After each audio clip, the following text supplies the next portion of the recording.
әдейі емес, байқамай дәреті бұзылып кеткен жағдайда сол жерін дәрет алып жалғастырса, оған рұқсат етіледі. Ассалаумағалейкум жамағат. Намаз қандай жағдайда бұзылады? Қандай жағдайда намазды жалғастыруға рұқсат етіледі?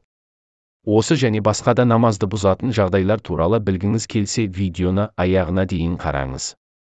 Біздің каналымызға тіркеліңіздер. Лайк басыңыздар. Видеоны таратып, сауапқа кенеліңіздер. Алхамдулилlah, уассалату уассаламу аля расулилlah. Ассаламу алейкум ва рахматуллахи ва баракату. Бүгінгі тақырыбымыз намазды бұзатын жағдайларға қатысты. Ханафи мазхабымыз бойынша намазды бұзатын жағдайлар екі топқа бөлінеді. Біріншісі әл-афал, екіншісі әл-ақуал дейді. Яғни іс-әрекетке байланысты бұзылатын жағдайлар, екіншісі сөз сөйлеуге қатысты. Сөз сөйлеу арқылы бұзылатын жағдайлар. Соның біріншісі іс-әрекетке қатыстылары. Ішіп жеу ең біріншісі. Ол ұмытып болсын, немесе қателес болсын, ішіп жеп қойған адам намазы бұзылады. Бір нәрсені намазда тұрып ішіп жесе. Екіншісі амалул касир дейді, яғни көп іс-әрекет жасау. Ханафи мазхабымыз көп іс-әрекет, аз іс-әрекет деп екіге бөлген. Көп іс-әрекет деген екі қолмен жасалатын жағдайдың бәрі көп амалға кіреді де намазды бұзып жібереді. Ал егер бір қолмен жасалған іс-әрекет болса, онда намазды бұзбайды. Бірақ осы бір қолмен жасайтын іс-әрекеттің өзін көп жасап жібермеу керек. Мүмкін болса, екі реттен тоқтатқаны жақсы. Үшіншісі әдейі дәретті бұзу, намазды бұзып жібереді. Ал әдейі емес, байқамай дәреті бұзылып кеткен жағдайда сол жерін дәрет алып жалғастырса, оған рұқсат етіледі.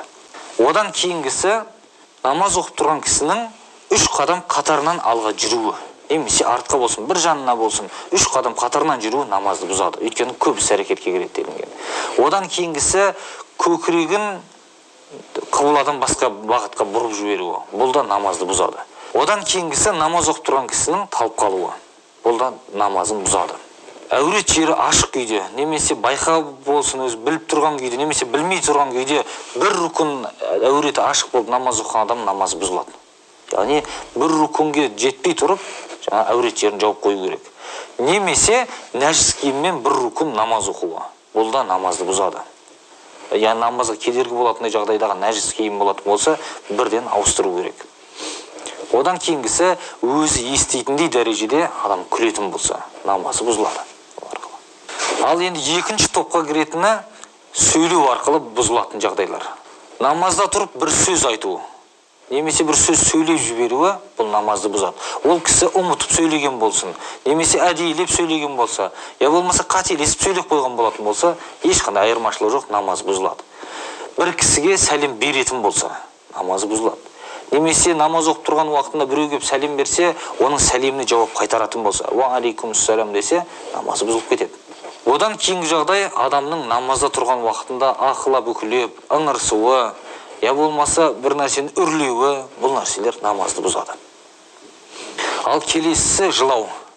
Бұл жылағаны Алланы еске алып, жаннат пен тозақты еске алып жыласа намазы бұзылмайды.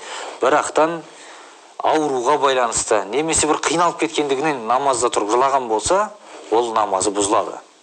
Одан кейін бір адамның түш көргенін естіп, ярхамукалла деп айтатын болса, намазы бұзылып кетеді. Бір адамның сұрақ сұраған кезде соны сұрағын естіп, жауап ретінде тахлил айтатын болса, бұның өз намазды бұзады. Мысалға бір адам Алла тағаланың ортағы бар ма десе, оған жауап ретінде ла илаха иллалла деп айтып жіберетін болса, бұл намаздан шыққандығы болып есептеледі. Өйткені сырттағы бір адамның сөзіне қосылып кеткендігі болады. Я болмаса бір суық хабар келді. Намаз оқып тұрған кезінде жанындағы кісілердің сөйлеп жатқандығын естіді да, бір суық хабар жеткен болса, соны естіп инна лиллахи ва инна илайхи ражиун деп истиржа аятын оқитын болса, намаз бұзылып кетеді ол жағдайда. Немесе бір қуанышты жағдайды естіді, бір жақсы бір сүйінші хабар келгендігін естіп, намазда тұрған күйінде альхамдулилля деп айтатын болса, онда да намаз бұзылып кетеді. Өйткені намазға қатысы жоқ сырттағы сөздерді сөйлей жіберген болып есептеледі. Одан кейінгісі такбир айтқанда және Құран оқыған уақытта мағынасы бұзылатындай дәрежеде қате оқуы, бұл намазды бұзады. Мінекей намаз оқитын кісі бұл іс-әрекеттерге барынша зейін қою керек. Ол істерден аулақ болуға тырысу керек. Алла тағала намазымызды қабыл етсін.